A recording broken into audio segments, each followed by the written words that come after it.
हम लोग ने क्या देखा था, इंटीरियर ऑफ ए सेट देखा था, अभी हम लोग आ रहे हैं क्लोजर ऑफ ए सेट पे।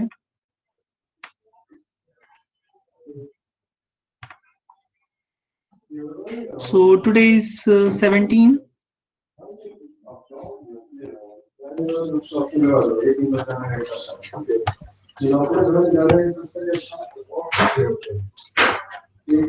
17/02/21 and now we are going to define closure of a set.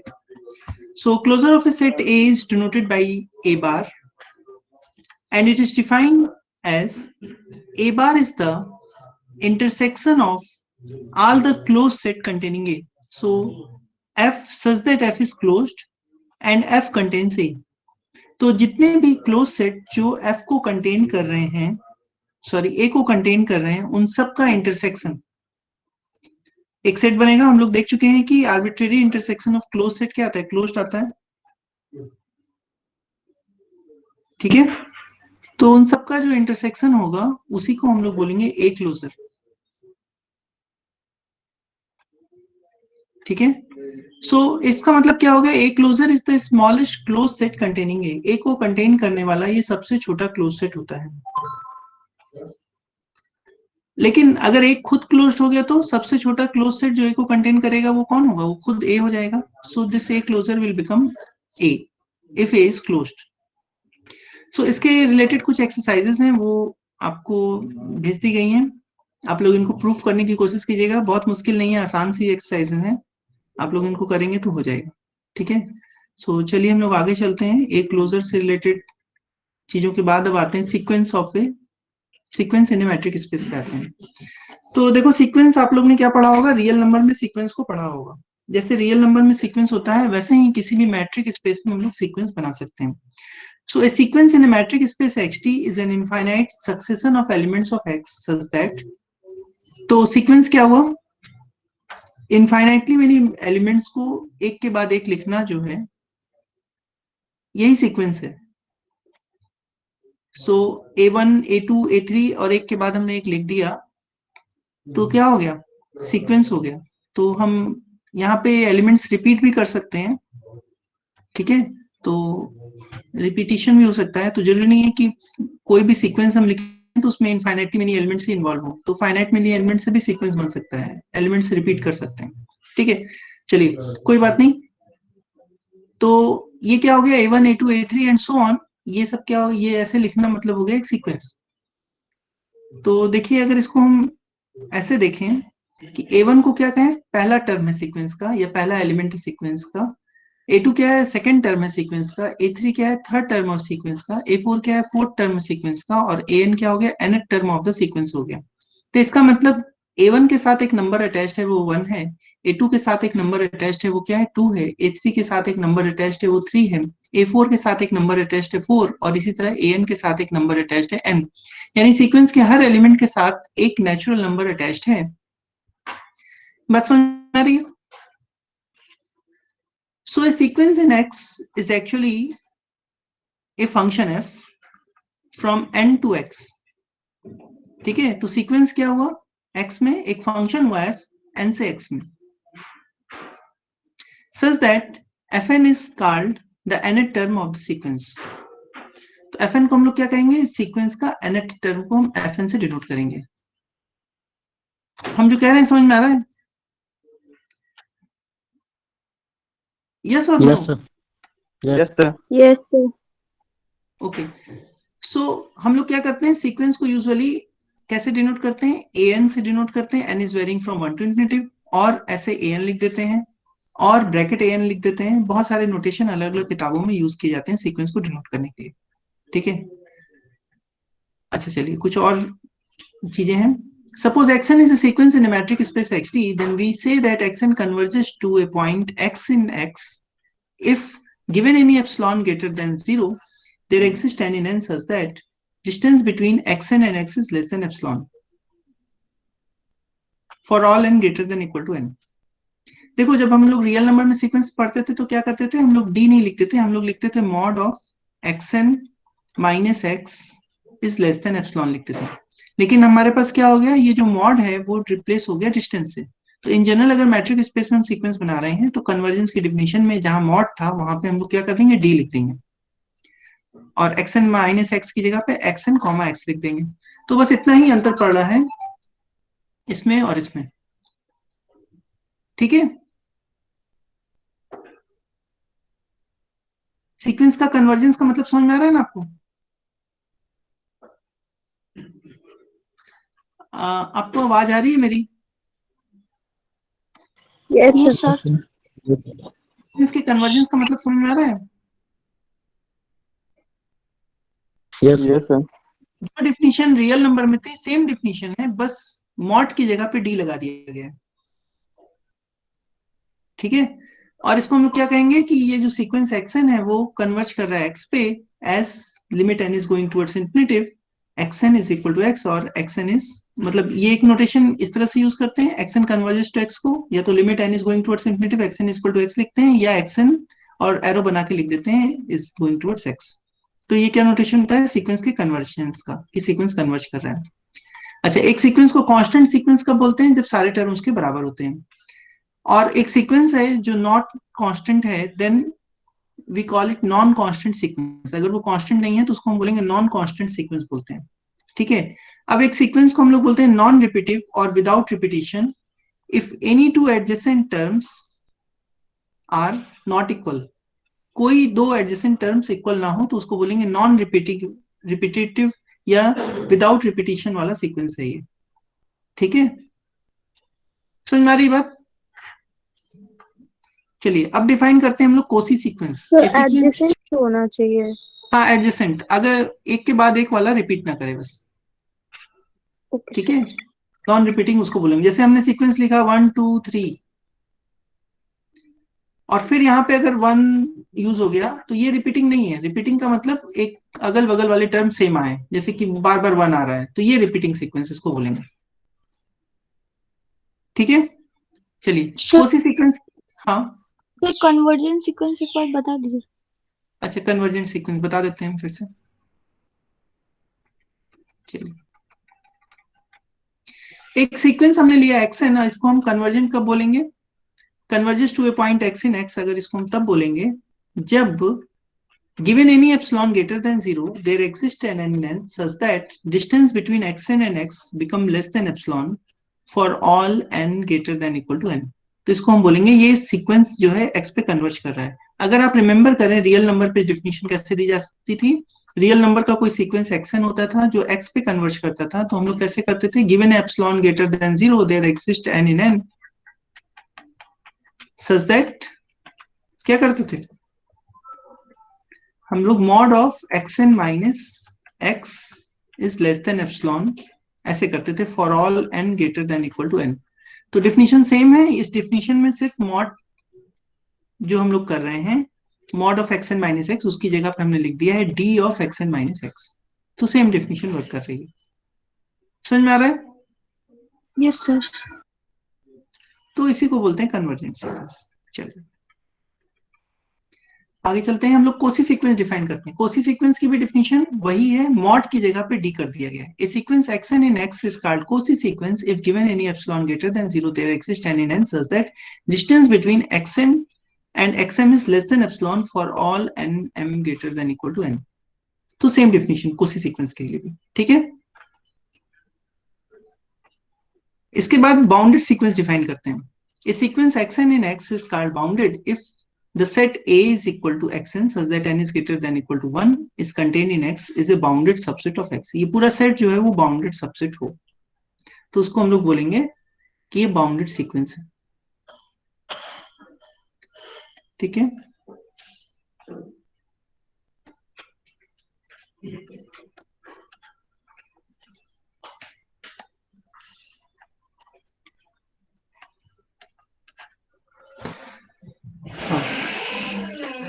चलिए अब हम लोग आगे चलते हैं। कुछ एक्सरसाइजेस जो आप लोग ने की होंगी वो हम आपको फिर से एक बार दे देते हैं। आपने ये एक्सरसाइजेस रियल नंबर के सेट के लिए की होंगी, हम आपको यहाँ पर इन जनरल दे दे रहे हैं।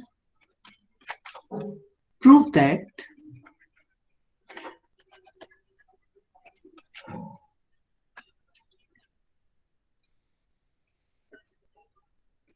A Cauchy sequence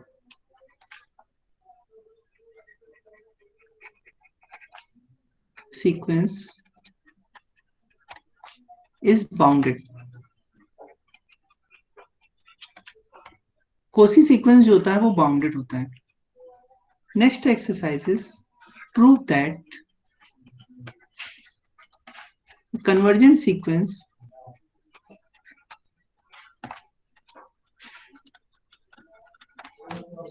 is bounded. Convergent sequence भी bounded होता है. ठीक है. एक और एक्सरसाइज जो आप लोग रियल नंबर के सीक्वेंस के लिए करते हैं वो यहाँ पे भी यूज होगी. सेम एक्सरसाइज मतलब सेम प्रूफ भी होगा, बस जहां पे मॉड यूज किए वहां पे डी यूज करेंगे आप लोग. ये हम लोग इन जनरल किसी मैट्रिक स्पेस में प्रूफ कर रहे हैं. Prove that convergent sequence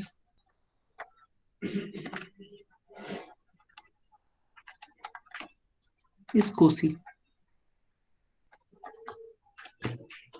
Cauchy sequence मतलब कोई भी कन्वर्जेंट सीक्वेंस अगर हम लेंगे तो वो सीक्वेंस हमेशा कोसी होगा. रियल नंबर में आप लोग ने निश्चित रूप से प्रूफ किया होगा प्रीवियस क्लासेस में. उसी चीज को आपको मैट्रिक स्पेस में प्रूफ करना है. ठीक है. तो ये 3 एक्सरसाइजेस हैं, आप लोग करके हमको भेजिएगा व्हाट्सएप से. चलिए अब कुछ आगे चलते हैं, हम लोग कुछ चीजों को देखते हैं. सपोज करो कि ये कोई सबसेट है किसी मैट्रिक स्पेस एक्स टी का, और x जो है एक लिमिट पॉइंट है. ए डैश लगाने का मतलब क्या होगा? Limit point. x belongs to A dash मतलब लिमिट पॉइंट. तो लिमिट पॉइंट की डेफिनेशन क्या होती है? Given epsilon greater than 0 B epsilon star of x intersection with a not equal to 5 आएगा. ठीक. इसका मतलब ये हो गया कि यहाँ एप्सिलॉन कुछ भी लेंगे और स्टार लगाएंगे x इंटरसेक्शन a करेंगे तो नॉन एम्प्टी आएगा. तो चलिए एप्सिलॉन को हम लोग चेंज करते जाते हैं नेचुरल नंबर के साथ, और b 1/n star x intersection a अगर हम करेंगे तो ये भी नॉन एम्प्टी आएगा. ये बात समझ में आ रही है? यहाँ पे हमने क्या लिया? x को एक लिमिट पॉइंट लिया. लिमिट पॉइंट की डिफिनीशन के हिसाब से b epsilon star x intersection a is not equal to 5 आता है. तो एप्सिलॉन को हम कुछ भी ले सकते हैं, तो हमने एप्सिलॉन की जगह ले लिया 1/n for some natural number n. तो इसका इंटरसेक्शन भी a के साथ क्या आएगा? 5 नहीं आएगा. ठीक है. अब चलिए, यानी हर बॉल 1/n रेडियस की जिसमें से x को हटा देंगे तो वो a के साथ इंटरसेक्ट करेगी. तो हम इस बॉल में से एक एक एलिमेंट चूज करते हैं, n को बदलते जाते हैं और हर n के लिए एक एलिमेंट xn चूज करते हैं. तो इसका मतलब n इज इक्वल टू 1 के लिए एक एलिमेंट x1 मिला, n इज इक्वल टू 2 के लिए एक एलिमेंट x2 मिला, एंड सो ऑन. ठीक है. तो हमको क्या मिल गया? xn एक सीक्वेंस मिल गया a में. So we have a sequence xn. So xn is a sequence in A. ये बात समझ में आ रही है? सीक्वेंस कैसे बनाया हमने?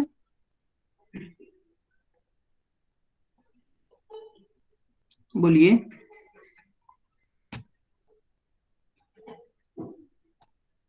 आर यू हियरिंग मी?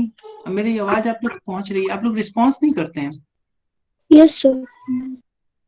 हम जो कह रहे हैं वो समझ में आ रहा है? यस.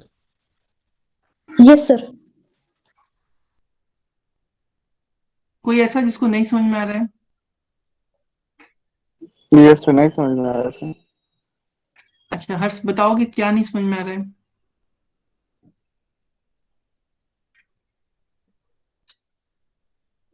तो सीक्वेंस कौन सा लिया जा रहा है ये सर? एक ठीक है. हमने क्या किया कि x एक मैट्रिक स्पेस है.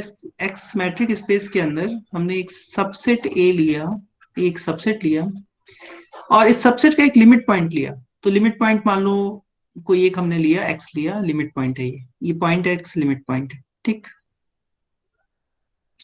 तो लिमिट पॉइंट की खास बात क्या होती है? लिमिट पॉइंट की खास बात ये होती है कि कितने भी रेडियस की यहाँ पे बॉल बनाओगे वो a को जरूर इंटरसेक्ट करेगी. तो मान लीजिए कि हमने 1/n रेडियस की बॉल बनाई, तो 1/n में n इक्वल टू 1 लिया, तो 1 रेडियस की यहाँ पे एक बॉल बनाई. ठीक. तो ये बॉल में से x को हटाने के बाद ये a को जरूर इंटरसेक्ट करेगी. तो इस बॉल में से एक पॉइंट हमने चूज कर लिया, x1, इसको नाम दे दिया. ठीक. इसके बाद हमने क्या किया कि 1/2 रेडियस की बॉल बनाई x के अराउंड. फिर ये कंडीशन ये कह रही है कि ये जरूर ए को इंटरसेक्ट करेगी, तो कुछ ना कुछ कॉमन पॉइंट ए के साथ मिलेगा, तो इसको हमने एक पॉइंट चूज किया, x2 नाम दे दिया। और हर बार हम ऐसा चूज करने की कोशिश करेंगे कि जो पहले वाले के बराबर ना हो, तो अलग अलग डिफरेंट पॉइंट्स हम चूज करते जा रहे हैं। तो अब हमने 1/3 रेडियस की बॉल बनाई, तो एक और छोटी बॉल मिली, और उस छोटी बॉल में से हमने मान लीजिए कि x3 चूज कर लिया, ठीक, एंड सो ऑन, इस तरह से हम चूज करते गए बॉल छोटी करके। तो हमको क्या मिल गया, एक सीक्वेंस मिल गया। अब समझ में आ रहा है हर्ष? Yes sir. तो हमको क्या मिला, एक सीक्वेंस मिला हमको। अब देखिए सीक्वेंस की खास बात क्या है कि given any epsilon greater than zero, जो आर्किमिडियन प्रॉपर्टी है वो क्या कहती है कि एक ना एक नेचुरल नंबर ऐसा मिलेगा कि वो 1/एप्सिलॉन से बड़ा हो जाएगा। आर्किमिडियन प्रॉपर्टी याद है आपको? रियल नंबर के सेट के ऊपर आर्किमिडियन प्रॉपर्टी क्या होती है? Yes sir. अगर हमारे पास y ग्रेटर देन जीरो कोई रियल नंबर हमने लिया, ये रियल नंबर लिया, तो हमारे पास एक नेचुरल नंबर ऐसा मिलेगा जो इससे ऊपर चला जाएगा। There exist n in n, even ये पॉजिटिव ना भी लो तब भी होगा, एक n ऐसा मिलेगा जो इससे बड़ा होगा।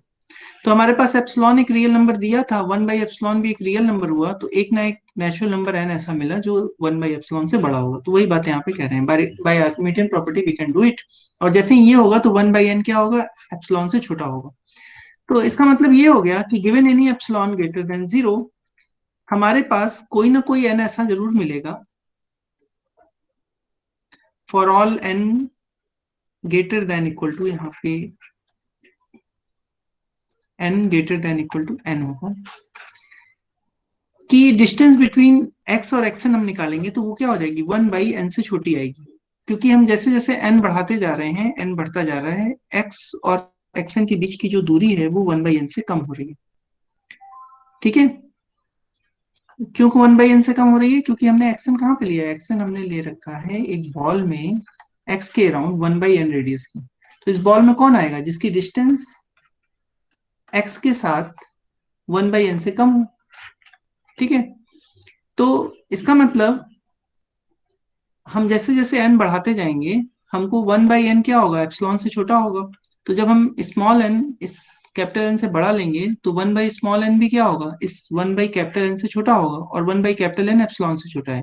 तो इसका मतलब for all n greater than equal to n, ये जो डिस्टेंस है x और xn की वो एप्सिलॉन से छोटी आ जाएगी। तो इस डिफिनीशन, जो कन्वर्जेंस की डिफिनीशन है उसके हिसाब से xn जो सीक्वेंस है वो x पे कन्वर्ज करने लगेगा। ठीक है, सो इसका मतलब ये हो गया, if x is a limit point of a, then x क्या होगा, x एक सीक्वेंस का लिमिट पॉइंट भी होगा। x हम क्या लेके चले थे, x इस a का लिमिट पॉइंट लेके चले थे।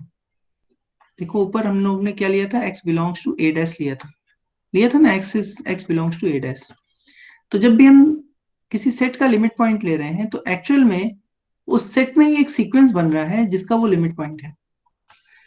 अच्छा एक चीज और देखो, खास बात ये है कि ये जो सीक्वेंस हमने बनाया, ये सीक्वेंस हम नॉन कांस्टेंट चूज कर सकते थे, यानी बार बार नॉन रिपीटिंग चूज कर सकते थे।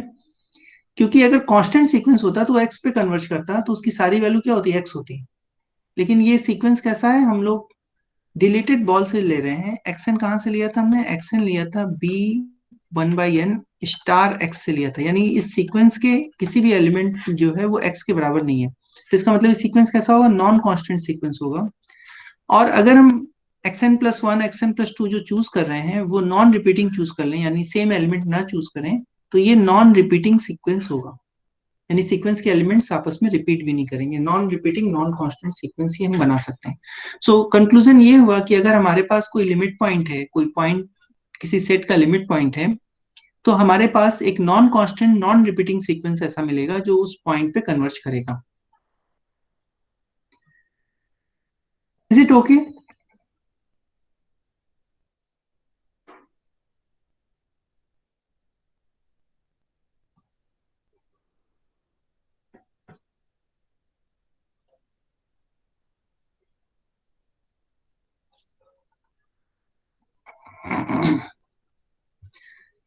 अच्छा एक बात बताइए, आप लोग हाँ में या ना में क्यों नहीं बोलते कि ओके है नहीं है?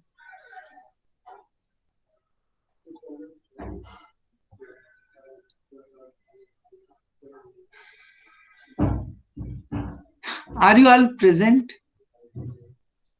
Yes sir. Yes, sir. Yes, sir. Yes sir. Present हैं आप लोग? तो फिर हाँ या ना में क्यों नहीं बोल रहे कि हाँ हमको समझ में आ रहा है, या कहिए नहीं समझ में आ रहा है? या हमको सजेस्ट कीजिए कि इस तरह से नहीं आ रहा है सर हमको समझ में, हमको कुछ और तरीके से बताइए, या और किस तरीके से बताइए।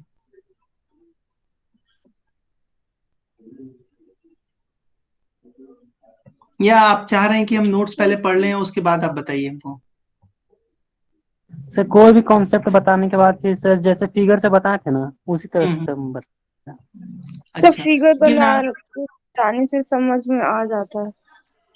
फिगर से समझ में आते हैं, ठीक है हम फिगर बना देंगे, लेकिन आप बोलेंगे ना कि हाँ हमको समझ में आया या यस नहीं सर। समझ में आया, कुछ तो बोलेंगे, क्योंकि हम तो आपको देख भी नहीं पा रहे हैं, और आप बोलेंगे भी नहीं तो हमको कैसे पता लगेगा कि आपको समझ में आ रहा है कि नहीं आ रहा है? ठीक है, तो रिस्पॉन्स करिए तो हम और अच्छे से बता सकते हैं। ठीक है, चलिए। अब देखो क्या हो रहा है कि हमने अभी देखा क्या कि अगर हमारे पास कोई पॉइंट, लिमिट पॉइंट है किसी सेट का, तो उस पॉइंट पे कन्वर्ज करने वाला एक सीक्वेंस मिल जाता है। कैसा सीक्वेंस मिलता है? नॉन कांस्टेंट सीक्वेंस मिलता है, और नॉन रिपीटिंग टर्म्स वाला सीक्वेंस मिलता है, यानी सीक्वेंस के टर्म भी रिपीट नहीं करते, नॉन कांस्टेंट होता है, और वो सीक्वेंस क्या होता है? उस लिमिट पॉइंट पे कन्वर्ज करता है। अब इसका उल्टा देखते हैं। सपोज करो एक्सन जो है वो नॉन कांस्टेंट सीक्वेंस है और विदाउट रिपीटिशन है, इसके अंदर कोई रिपीटिशन नहीं है, और ये सीक्वेंस जो है कहाँ पे? ए में है, और ये सीक्वेंस किसी पॉइंट एक्स पे कन्वर्ज कर रहा है। ठीक है, तो सीक्वेंस एक्स पे कन्वर्ज कर रहा है, तो डिफिनेशन के हिसाब से क्या होगा? Given epsilon greater than zero there exist N in N such that D of x N X is less than epsilon for all N greater than equal to N. ये क्या होगी? कन्वर्जेंट सीक्वेंस की definition होगी। अच्छा, अब देखो distance xn और x के बीच की एप्सिलॉन से कम है, उसका मतलब क्या हो गया? एक्सएन बिलोंग कर गया बी एप्सिलॉन एक्स पे for all N greater than equal to N. ठीक, अब इसका मतलब क्या हो गया? X N such that N is greater than equal to N, ये सारे एलिमेंट इस बॉल के अंदर चले गए। एग्री कर रहे हो यहाँ पे? यस। Yes sir. ठीक है, इसका मतलब ये हो गया कि ये जो सीक्वेंस बना उस एक स्टेज बाद उसके सारे एलिमेंट इस बॉल के अंदर चले जा रहे हैं। तो हम ये कह सकते हैं ये जो पूरा सीक्वेंस है, ये पूरा सीक्वेंस के एलिमेंट हो गए ना, वो और इस बॉल के बीच का जो इंटरसेक्शन है वो नॉन एम्प्टी है। ठीक है, लेकिन ये सीक्वेंस कहाँ के एलिमेंट का था? ये सीक्वेंस के जो एलिमेंट थे वो ए के एलिमेंट थे।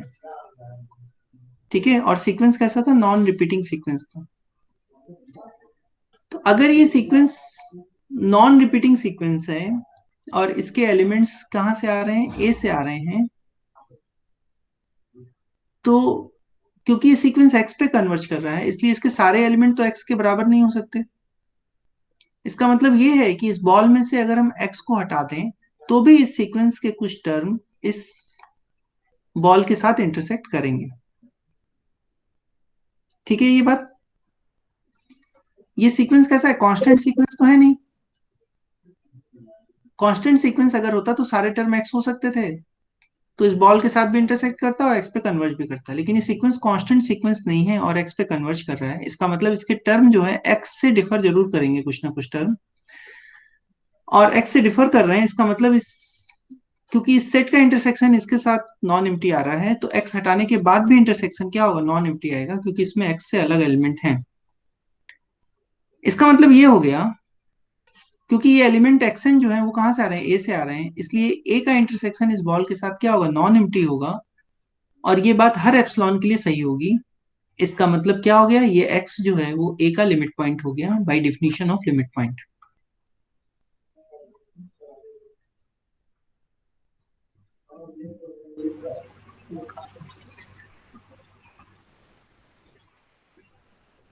शायद नहीं समझ में आया आपको, हम फिर से बता देते हैं।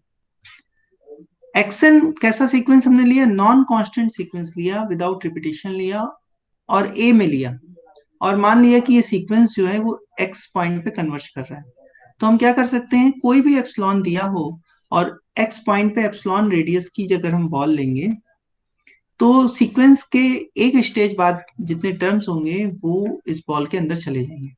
ठीक है। अच्छा ऐसे देखिए, मान लीजिए ये ए है और ये जो कोई पॉइंट हमने लिया एक्स,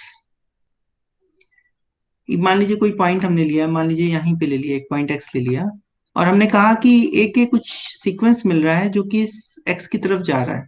ठीक, तो इस एक्स की तरफ जा रहा है, इसका मतलब क्या हो गया कि अगर हम गिवन एप्सिलॉन एक्स के अराउंड एप्सिलॉन रेडियस की बॉल बनाएंगे, तो एक स्टेज बाद सीक्वेंस के बहुत सारे टर्म जो हैं इस बॉल के अंदर आ जाएंगे। यही होता है ना कन्वर्जेंस का मतलब।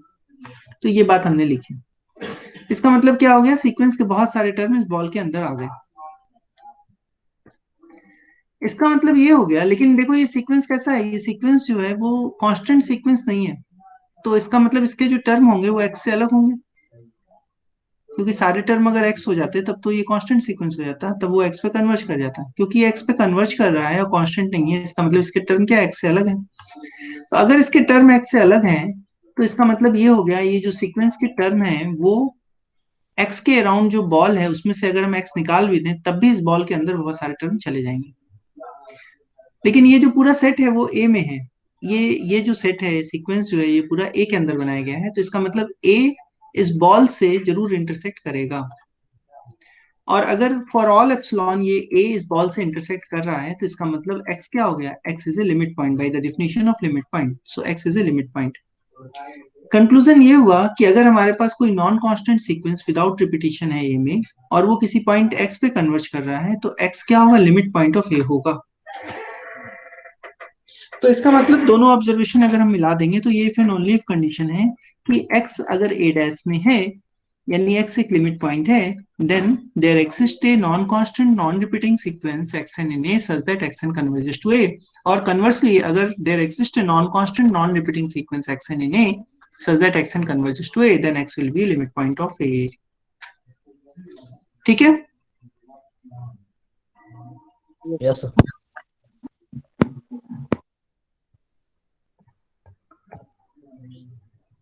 आगे चलें, कोई प्रॉब्लम नहीं है। Yes sir.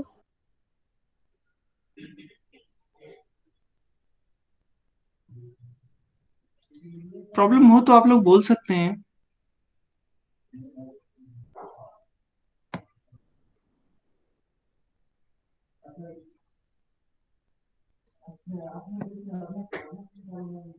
ठीक है, सबको समझ में आ रहा है, मुकुल समझ में आ रहा है?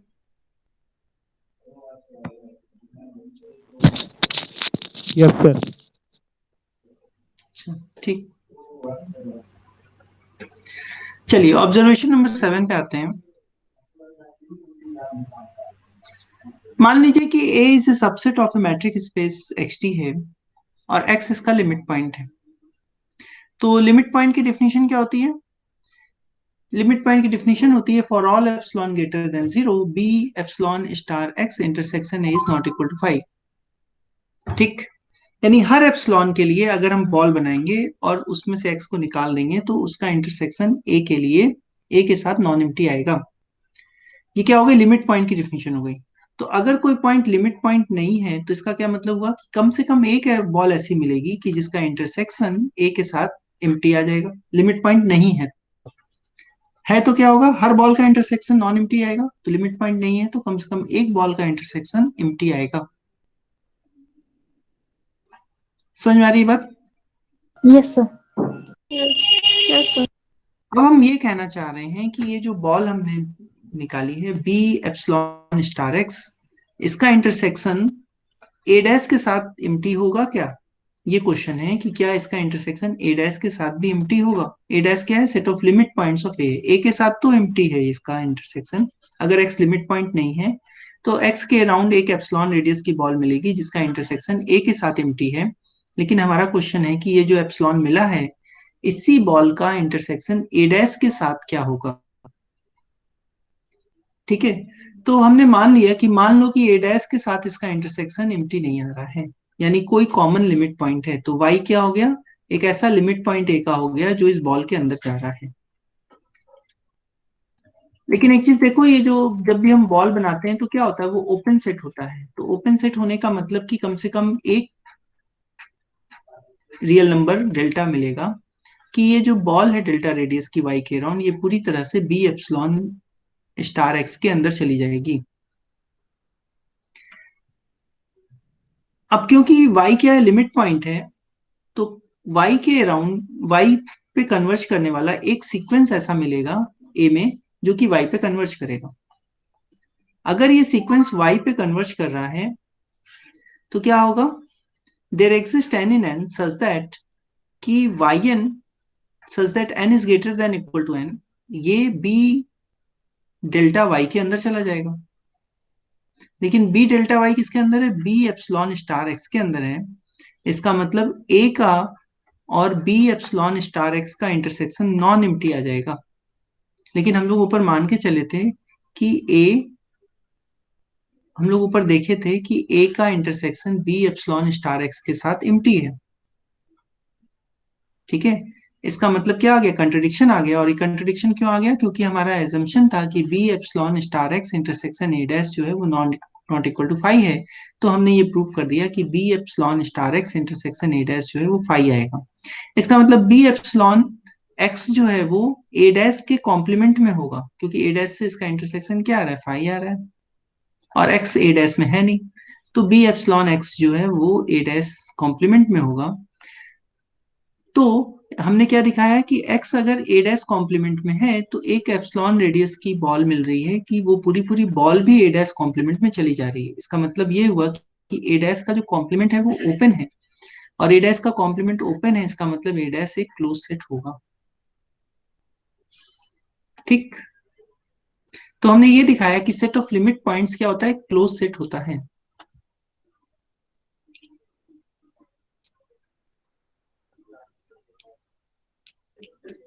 Is it okay?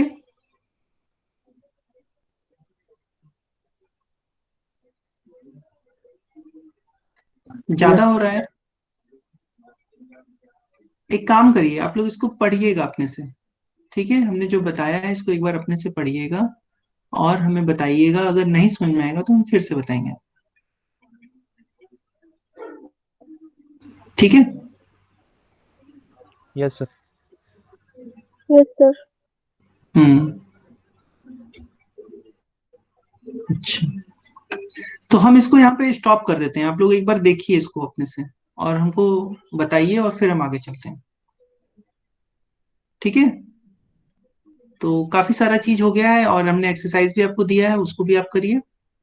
ये एक्सरसाइज जो हमने दिया था उसको भी करिए, और इतना करने के बाद हमको बताइए। ये एक्सरसाइज करिए और इसको भी हमको बताइए कि आपको समझ में आ रहा है या नहीं आ रहा है। ठीक है, तो आज काफी सारा चीज किया हमने। दो तरह की एक्सरसाइजेस आपको दी है। एक ये क्लोज सेट वाली एक्सरसाइजेस हैं, इसको करिए। क्लोजर वाली एक्सरसाइजेस हैं, और ये सीक्वेंस की एक्सरसाइजेस हैं। इनको करने के बाद जो चीजें हमने प्रूफ की हैं उसको फिर से देखिए, और हमको आप बताइएगा कि समझ में आ रहा है या नहीं आ रहा है। फिर हम लोग आगे चलेंगे। ठीक है, तो हम लोग इसको यहाँ पे एंड कर सकते हैं, और आपकी कोई क्वेरी हो तो आप पूछ सकते हैं।